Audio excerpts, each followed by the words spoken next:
Hi,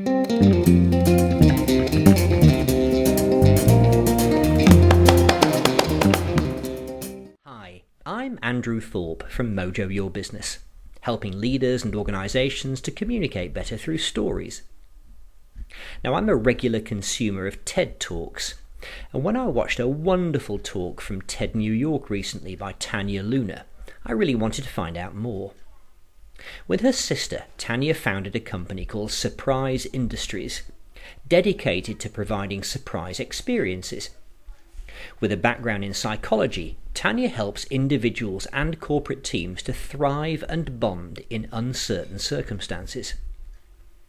In this multi-part interview, she explains how she came to the United States from her native Ukraine following the Chernobyl disaster. She talks about the experience of speaking at TED and how she found a symbolic penny on the floor. And she discusses the principles behind her work as a surpriseologist. Tell me about the company you formed, Tanya. Did you form it with your husband, Brian? My sister, actually. Your sister? Brian wound up being a kind of a victim of He was dragged into it. He was dragged into it, but now he's in willingly. But I started the company with my sister, Kat, and so that was 2009. My sister and I have never really gotten along, but the one place in life where we do get along is when we come up with ideas together. I don't know why. So we're sitting in my mother's kitchen and talking about this company we had come across called somethingstore.com. So the way it works is you pay $10 and you get something. Okay. And you know it's going to be a scarf or a bag or an iPod. So do you not know what it's going to be? Is that the idea? Exactly. You pay $10 and you get an item in the mail. That's okay. And so I had ordered a bunch of somethings. I got very excited, and the somethings arrived, and I really liked waiting for them. I liked opening the box, but once I got my something, it was very disappointing. Okay.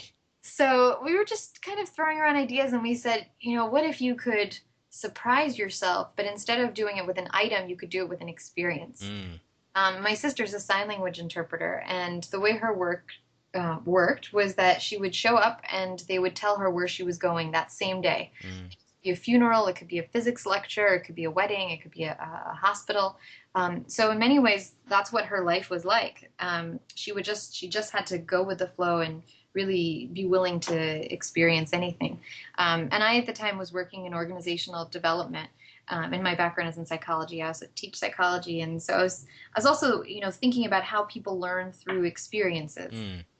So we somehow stumbled on this idea that we, decided to just give it a shot. That same night, I came up with a business plan. The idea was people sign up and they have no idea what they're going to experience until they get there. Okay. So you get to surprise yourself, but basically the point is you're kind of living this unfiltered existence. Instead of saying, this is what I like, this is what I don't like, you say, whatever happens, I'm going to dive into it and see how I can grow from it and learn. Yes. So that was the idea. It went through many, many, many iterations. It's still evolving every day. And at this point now, we mostly work with companies. Also, now we're writing a book on, myself and our Leanne Renninger, who we later joined forces with. She's a psychologist, so we're co-writing a book on the psychology of surprise. We're doing a lot of really exciting stuff where we work with companies and help them figure out how to integrate surprise into the workplace. How interesting. I read there was a piece written by somebody from Harvard University I came across the other day about the power of storytelling to pique the audience's attention, to really make them tune in. And they were saying that a lot of it is the element of surprise in the story makes people be more attentive.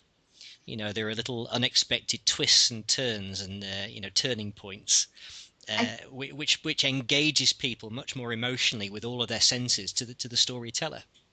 Yeah, and the way we like to think about it is when you're surprised, you're pulled in versus someone pushing data at you or information at you. when you're surprised, you say, well, wait a minute, tell me more about that. You sit forward in your seat, Exactly. your eyes get a little bit bigger.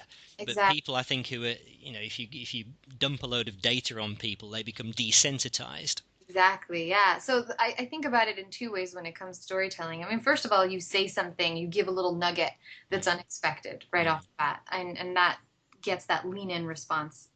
But then the other aspect of it is, I actually, there's a good TED talk on this by J.J. Abrams that he talks about it as, he calls them mystery boxes. Oh, So the box. Yeah, I remember. Yeah, yeah. I've seen that one. Yeah. So it's almost, it's a use of surprise where My no, son's favorite film director.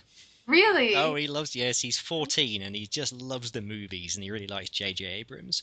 I think that it kind of speaks to the human brain to have these little mysteries. You know Mm, there's something there. You don't know what it's going to be. mm, So it's not just unexpected. It's like expected unexpected. mm. You're expecting that something is going to happen. There's Yes, some yes, twist or turn, but you don't yes. know how or when or what it's going to be. I also like the application of that principle with presenting when people, very often people open up in a very linear fashion. They'll say, "Hi, my name's so and so, and today I'm going to talk to you about this, this, and this, and then we're going to do this, and then we're going to do this." So it's all laid out. There's no surprise. There's nothing left to tell them other than filling in Yes, the gaps.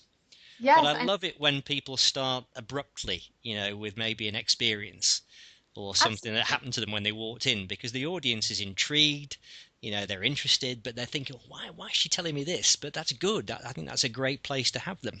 Absolutely. I mean, when it comes to speaking, I think if you think about any patterns, anything that's expected, like the greeting, hello, ladies and gentlemen, thank you for having me here today, blah, blah, blah, blah, blah.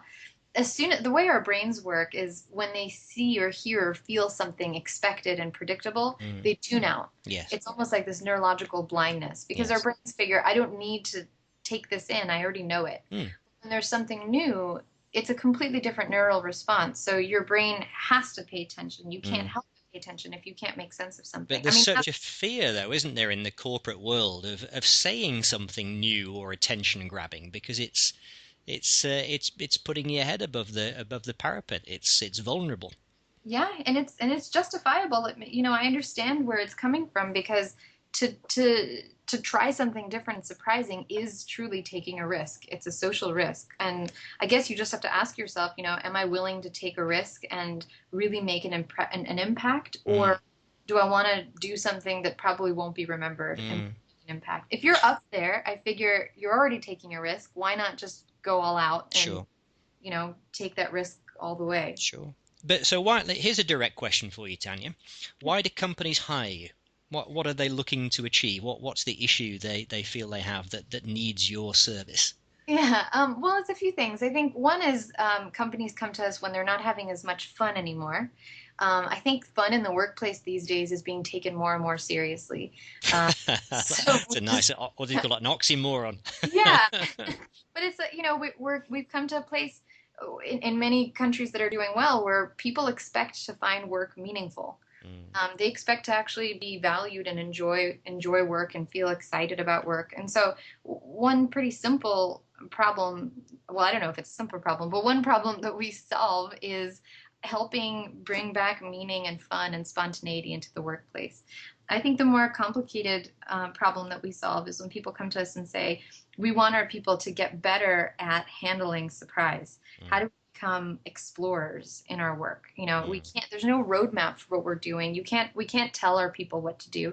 Each person in our company has to be like an entrepreneur. Mm. And so there we do training, we do culture consulting where we help figure out, okay, so what kind of culture do you need to build as a company to allow people to be explorers Yes. instead of just cogs in a machine? Because this sort of characteristic of adaptability is so critical now, isn't it? Yeah, absolutely. Yeah, but what does that mean? How do you actually allow your people to be adaptable and Mm, actually reward them for it instead of punishing them for it? mm, mm. A lot of companies inadvertently do, and basically we think of ourselves as um, supporters of the world's surprisers, the Mm. people who are out there doing something new and innovative. Yes. They need very different kind of help than the people who are doing something that's been done 100 times. Yes. So that's what we do. So we research the psychology of uncertainty and unpredictability and risk taking, resilience. One of my favorite things in the world is tolerance for ambiguity? How do you get comfortable with not knowing without either hiding from it or becoming a control freak and demanding to have all the answers? I think that these days that's a skill that we all need to develop that's not being taught in schools. No one really talks about it. How do you handle it? Just like you said in speaking, why don't people take risks? Why aren't they willing to step up and put a surprise into their Yeah, yeah. presentations because of this fear that you don't know what's going to happen? And And of course, I recall as we're speaking now, I'm sure you come across Ken Robinson's TED Talk. I yes, think virtually half the planet has by now. yeah, I think